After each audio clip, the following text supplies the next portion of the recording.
Bienvenidas y bienvenidos a una edición más de A Fondo con María Emma, este programa de Noticias Caracol Ahora que se emite todos los domingos a las 8:30. En una semana triste, diría yo, triste para el arte en Colombia, en América Latina y diría que en el mundo. Y es una coincidencia increíble que hayan sido jóvenes seguidores de este programa los que me hayan dicho hagamos algo sobre la cultura, sobre el arte, nos hace falta, sobre la arquitectura. Y precisamente, hablando con Fernando y con Catalina, nuestros invitados, decidimos hacerla y coincidió pues con la pérdida tan triste de Antonio Caro, el gran conceptualista, el de ese logo de Colombia en Coca-Cola, en ese rojo de Coca-Cola. Gracias por acompañarnos. Fernando Gómez es el editor cultural del periódico El Tiempo y director de la revista Bocas, y Catalina Obregón es la directora de dos publicaciones, dos revistas, Diners y Axis. Y bueno, nos tocó en esta semana, lo siento por ustedes dos que lo siguieron, lo conocieron, ese artículo tan bonito que usted sacó esta semana, Fernando. ¿Qué significa Caro, su pérdida, pero también su legado? Buenas noches, María Emma, Catalina. Hola. Pues no, Antonio realmente era, yo creo, y con mucha gente que ha hablado, era uno de los 10 artistas colombianos más importantes de nuestra historia, no, ni siquiera de los últimos años, sino de nuestra historia, con unas particularidades increíbles, digamos, porque no tuvo una producción gigantesca de obra como la mayoría de artistas que cuando fallecen dejan 1000 obras, 2000 obras. Antonio yo creo que deja unas 5 obras, pero 5 obras geniales además, o sea, un poco más, 10 obras pues, pero su Colombia es una cosa impresionante, es una obra que tiene ya casi 50 años y yo creo que ese Colombia en el mundo del arte es tan reconocible como una figura de Fernando Botero, o su Todo está muy caro, o una de las últimas que fue sobre la minería, que ponía esa franja grande negra sobre la bandera de Colombia, o el jabón, bendito jabón, que en plena pandemia pues hizo caer en cuenta de algo pues como tan inocente, que el jabón, un invento de hace 2000 años, era la única protección que teníamos contra el COVID, y además hizo esa acción tan bonita en Casa Rigner para que nos diéramos la mano lavándonos las manos. Sí, Catalina, también para el diseño, para esa conceptualización que él tenía, esas figuras, fue muy significativo, ¿cierto? Sí, a mí me parece que su gráfica y la manera de comunicar, aplicaba formas sencillas a un mensaje profundo y contundente, y me parece que él en su desparpajo y en su forma de ser era muy profundo en el mensaje que estaba mandando, y sus símbolos eran símbolos que comunicaban, no importa quién los viera, los iba a percibir, iba a entender el mensaje subliminal de estos pues dibujos y las gráficas que él hacía. Y ya entrando en materia de la otra parte difícil también de este tema, ¿va a haber revistas el año entrante a futuro? ¿Eso existirá digitales o en papel o nos vamos a digital? Les preguntaría a ustedes dos, Cata, no sé ustedes desde una revista que tiene unos suscriptores altos como la suya. Yo creo que sí va a haber revista. Nosotros el año pasado fue difícil, pero dijimos nos vamos a poner la camiseta porque es un sector que tiene mucho talento y mucha creatividad en Colombia: el diseño, la arquitectura, el arte, la gastronomía, los viajes, o sea, todos los temas que tratamos en la revista necesitan apoyo, necesitan difusión. Hay gente nueva sacando cosas maravillosas todos los días, y nosotros somos la plataforma que puede comunicar estas cosas para que la gente las aproveche. Obviamente el digital es importantísimo y va en línea con el impreso, y el impreso pues yo creo que eventualmente se disminuirán sus tirajes y todo, pero pues desde, por ejemplo, el punto de vista de Axis, es una revista que es casi objeto, que tú la miras, la fotografía es importantísima. Entonces yo creo que todavía les queda un tiempo. Yo no sé, Fernando, ¿tú qué piensas? Sí, exacto. Yo también creo que les queda un buen tiempo. Creo que toca reinventar muchas cosas. Creo que toca reinventarlo porque lo que dice Catalina es cierto. Las revistas cada vez más son un gran objeto. Más que un medio de comunicación, son un gran objeto, son algo para tener, para guardar. Entonces, en ese sentido, digamos, esa calidad de objetos hace que el diseño sea increíble. O sea, el diseño todavía, ese diseño que podemos tener en una revista en el papel todavía no existe en el punto com. Digamos, en el punto com uno puede leer los contenidos, compartir los contenidos, se le puede llegar a una audiencia todavía mucho más amplia, pero hay una cierta cantidad de personas que va a seguir prefiriendo tener el objeto. Es como, yo creo que va a ser un sistema mixto. Yo, por ejemplo, leo mucho en Kindle y tengo mis bibliotecas igual. Sí, el libro hace mucha falta, de todas maneras uno puede tener el Sí, libro y jugar con él y todo, pero hace falta. Pero precisamente en eso de colección, usted se metió en un proyecto impresionante, Fernando, junto con el Museo de Arte Moderno de Bogotá, de sacar las 60 piezas más importantes del arte. Eh, ¿Qué querían ellos decir en la pandemia? Entre ellos estuvo Caro, por supuesto. Y eran impresas y nos quedó la cajita, literal, Claro, nos quedó esa claro. caja. Ese esfuerzo fue ¿por qué? Tan especial y, como decía Catalina, tanto que ver con diseño y con gráfica. Eso fue una cosa increíble porque eso fue una llamada de Roberto, Claudia Hakim y yo, y entre los tres armamos como esa idea porque era, el museo va a estar cerrado, ¿cómo hacemos para llevarle el museo a la gente? Y al mismo tiempo, ¿cómo hacemos que los artistas se comuniquen con la gente? Y pues ahí salió, eso fue increíble porque fueron 60 artistas a los que les pedimos que hicieran una obra sobre la pandemia. Todos cumplieron, además los nombres que cumplieron, ¿no? Eran Beatriz González, Antonio Caro, Álvaro Barrios, todo el mundo.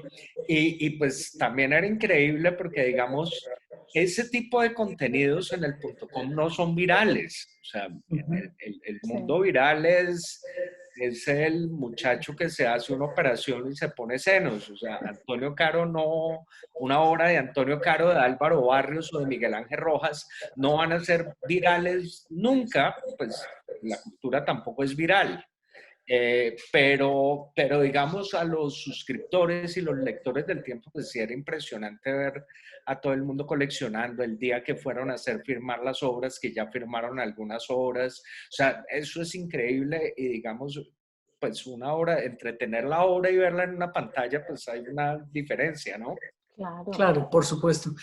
Catalina, nos pregunta uno de los seguidores de nuestro programa, cómo, usted creo que escribió inclusive de eso hace un tiempo, cómo la vivienda de interés social, dijéramos, los espacios y el diseño, y no importa el número de metros cuadrados, o si es una mansión, o si es una casa de interés social, también tiene su arte o su diseño. ¿Cómo Claro. explicar ese concepto, dijéramos? Nosotros hicimos una edición que hacemos cada 2 años que se llama Axis para Espacios Pequeños y invitamos a arquitectos jóvenes a hacer unas propuestas con una limitación de presupuesto y en viviendas de interés social, que son viviendas de 40 metros donde hay 3 alcobas. Y vieras las propuestas tan espectaculares que han hecho porque yo creo que en ese momento la tendencia en la arquitectura es la sostenibilidad y la dignificación de cada espacio que las personas van a habitar. Entonces, un espacio digno, así sea de 10 metros, 20 metros, va a cambiar la personalidad, o sea, la actitud de la gente hacia afuera, hacia su familia, hacia la sociedad, hacia el conjunto. Y hay muchos recursos para adecuar estos espacios para que sean zonas cómodas y bonitas, o sea, estéticamente funcionales, con unos materiales sostenibles, con madera, con concreto, con temas que lo hacen ver muy vanguardista, pero muy práctico. Y incluso tuvimos un arquitecto que se llama Camilo Cruz que diseñó un sistema modular que tú vuelves comedor o lo vuelves escritorio o lo vuelves para mesa para 4 personas y si no lo puedes volver biblioteca y se cuelga de la pared con unos modulitos y es espectacular. Y eso se los rifábamos a personas que se ganaron esos espacios y les cambia la vida. O sea, solo con el diseño, no se necesita que sea carísimo, sino bien concebido.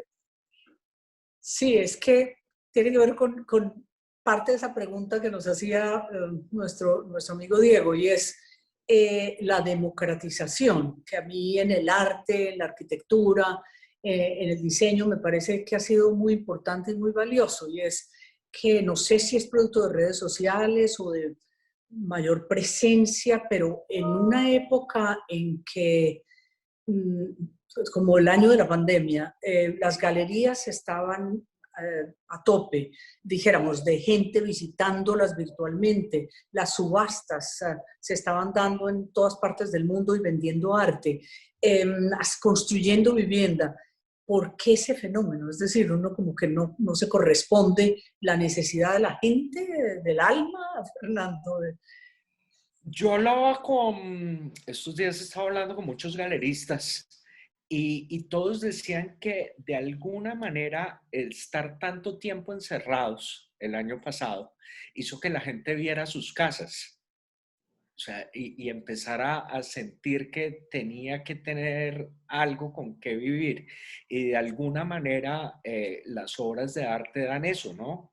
Son una compañía fuertísima porque además cada obra transmite algo y algo muy especial y muy intenso, que es finalmente lo que es el arte. Entonces, muchos galeristas estaban muy impresionados que, que, que 2020, digamos, no fue un año de pérdidas, que más bien mantuvieron el mismo 2019, incluso un poco más.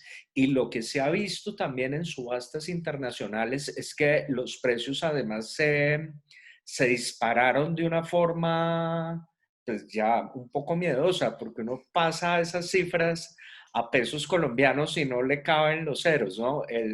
El Botticelli en 100 millones de dólares, con 100 millones hacemos el túnel de la línea, ¿no? O Sí, más, exacto. hacemos 2 túneles, o un Basquiat en 41 millones, o el récord, incluso hablando de arte virtual, de Beeple, que yo la verdad no lo conocía, lo conocí por la venta, 60 millones de dólares Sí. por tercer Por una artista, obra virtual. por una obra virtual que además ya se vende por pedazos. Entonces uno puede tener un pedazo de esa obra virtual como un Bitcoin. Sí, Entonces, sí, en las artes plásticas sí fue un fenómeno, digamos, todo esto de la pandemia. Ahora, en otros sectores como cine, teatro, Muchísimo, sí. conciertos, o sea, pues una tragedia también. Sí, yo quería preguntarles de pronto también, Mateo nos dice cómo el arte tradicional compite con las nuevas tendencias digitales. ¿Qué compiten o son esos dos mundos? Yo Cata, creo no que sé qué. conviven. No sé, Cata, ¿qué cree? yo pienso lo mismo, o sea, porque todavía nos falta entender bien el arte digital, o sea, llevamos miles de años apreciando el arte tradicional que llaman, pero pues el arte contemporáneo ha venido reevaluando lo que es el arte tradicional, sigue siendo arte, todo puede ser arte, siendo digital, tradicional, o sea, tradicional yo me imagino que se refieren a pintura, escultura, las cosas como más, ¿no? Que tienen más historia. Figurativas, dijéramos, sí. Exacto, pero pues es un movimiento nuevo y es una nueva forma de expresión y de comunicación con de pronto audiencias nuevas que quieren cosas diferentes. No, yo Sí. creo que todo convive. Eso es como, esta mañana estaba hablando con Eduardo Serrano, que también conoció muy bien a Antonio Caro, y decía, se acordaba que en 1976, cuando le dieron una mención en el Salón Nacional de Artistas, María Mercedes Carranza dijo que eso era una estupidez. ¿Qué es eso de Colombia? Una estupidez. Y no han pasado 50 años. Estamos hablando que es una obra capital del arte colombiano. Entonces, probablemente en 50 años estemos hablando de algunas piezas de arte digital como imprescindibles. Entonces, es una convivencia también. De Sí, acuerdo. Nicolás nos hace una pregunta que es interesante para que entremos en la cosa política, dijéramos también, los retos de la cultura. Y yo quería, ampliando lo de Nicolás, los retos del Ministerio de Cultura, eso que el presidente en su campaña tanto habló, el actual ministro con su libro de la economía naranja y los proyectos de emprendimientos culturales. ¿Eso se está dando? ¿Sirve para algo? ¿Nos está ayudando, dijéramos, o por el contrario, como que no hay emprendimientos culturales en esta época? Yo creo que sí hay emprendimientos culturales y creo que sí están recibiendo el apoyo, el tema de CoCrea, que está financiando, pues ayudando a que estos emprendimientos se financien y salgan adelante para apoyar el sector de la cultura. Lo que pienso es que la necesidad es tan grande que es muy difícil lograr ayudarle a todo el mundo y tú ves instituciones que, pues, que están necesitando ayuda y no hay de dónde. En este momento es muy difícil y hay, pues todos están haciendo unas grandes iniciativas, pero pues creo que ahí está la intención y está en los primeros pasos, pero no sé cuál vaya a ser el resultado. No sé, Fernando, ¿tú qué opinas? Yo también creo que todo esto es un proceso. Yo creo que el Ministerio de Cultura en general no se ha terminado de inventar. Yo creo que esto es un proceso que lleva muchos años, es un ministerio joven en medio de todo.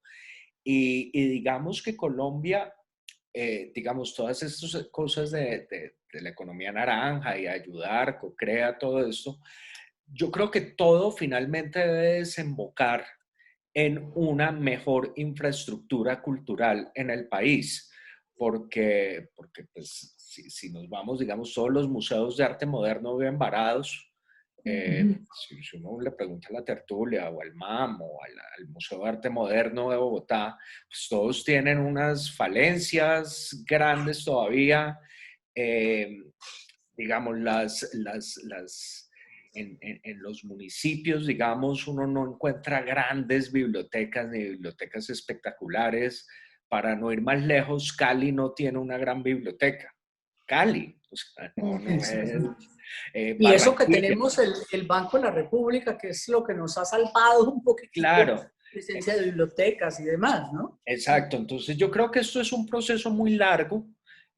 Pues hay unas cosas espectaculares en materias de festivales. El Petronio es una cosa increíble, pero digamos, la infraestructura cultural del país todavía es muy pobre. O sea, nosotros Sí.